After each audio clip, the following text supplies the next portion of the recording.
Hello বন্ধুরা, welcome back to my YouTube channel. আজ আবারও এক নতুন রেসিপি নিয়ে হাজির হয়ে গেছি।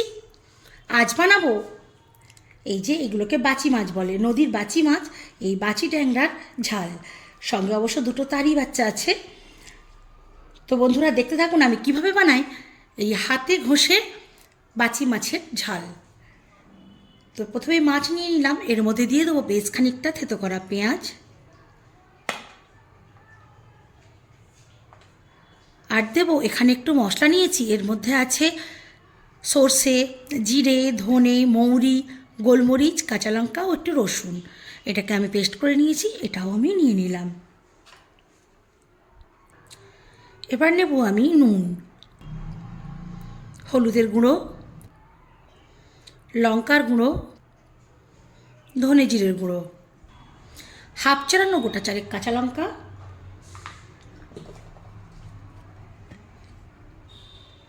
আর দেব এই চা চামচের 3 চামচ মতো সর্ষের তেল। একটা বড় সাইজের টমেটোর অর্ধেকটা এরকম পাতলা করে কেটে দিয়ে দিয়েছি। এখন খুব ভালো করে হাতের সাহায্যে এটাকে মেখে নিতে হবে।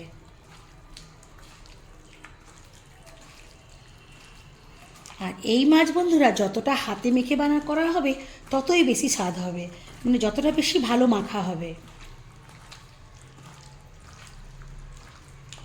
আর বাটা মশলা দেওয়ার কারণে অতি সহজেই মাছের মধ্যে মশলাগুলো ঢুকে যাবে।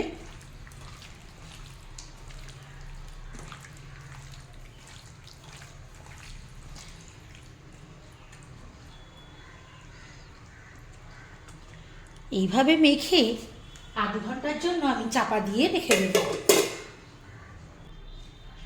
আধ ঘন্টা পর ফিরে আসলাম। তেলটা তখন একটু কম দিয়েছিলাম, এখন আরও 1 চামচের মতো ছড়িয়ে দেব।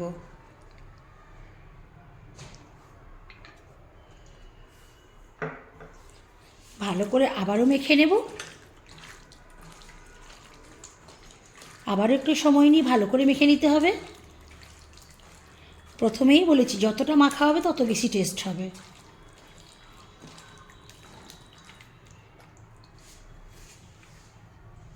এখন দিয়ে দেবো আমি এই বাটিটার হাফ বাটির একটু বেশি জল। হাতটা ধুয়ে দিলাম, তার জন্য কেউ কিছু মনে করবেন না। এবার এইটাকে ঘুরিয়ে ঘুরিয়ে ভালো করে মিশিয়ে দিতে হবে। আমি একটা স্প্যাচুলা এনেছি, এই দিয়ে ভালো করে একটু নাড়িয়ে মিশিয়ে দেব। এই নাড়াটার কারণ হলো এই যে তেল মশলাটা আছে জলের সঙ্গে যাতে ভালো মতো মিশে যায়।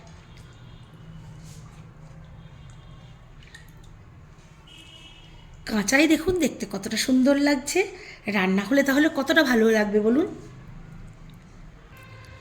এখন ঢাকা দিয়ে দেব আর 10 মিনিটের জন্য ওভেনে বসিয়ে দেব। ফিরে আসছি বন্ধুরা 10 মিনিট পর। এই যে এখন ওভেনে বসিয়ে দিয়েছি 10 মিনিটের জন্য। প্রথমে হাই ফ্লেমে আমি মিনিট 2 ভালো করে ফুটিয়ে নেব, তারপর মিডিয়াম টু লো ফ্লেমে বাকি 8 মিনিট রান্না করে নেব। ফিরে আসলাম টোটাল 10 মিনিট পর। এখন ফ্লেমটা আমি হাইয়ে করে দেব।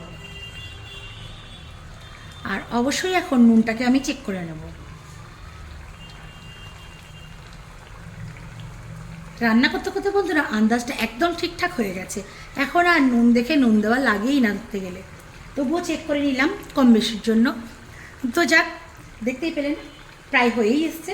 এখন আমি শেষে যেটা না দিলে হয় না, আবার এখন শীতকালে সিজন, ধনেপাতা সিজন দিতেই হবে।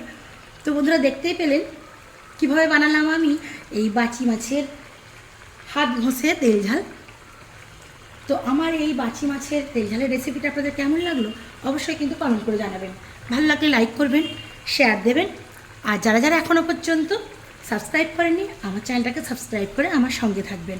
আর এতক্ষণ আমার সঙ্গে ভিডিওটা দেখার জন্য আপনাদের অসংখ্য ধন্যবাদ।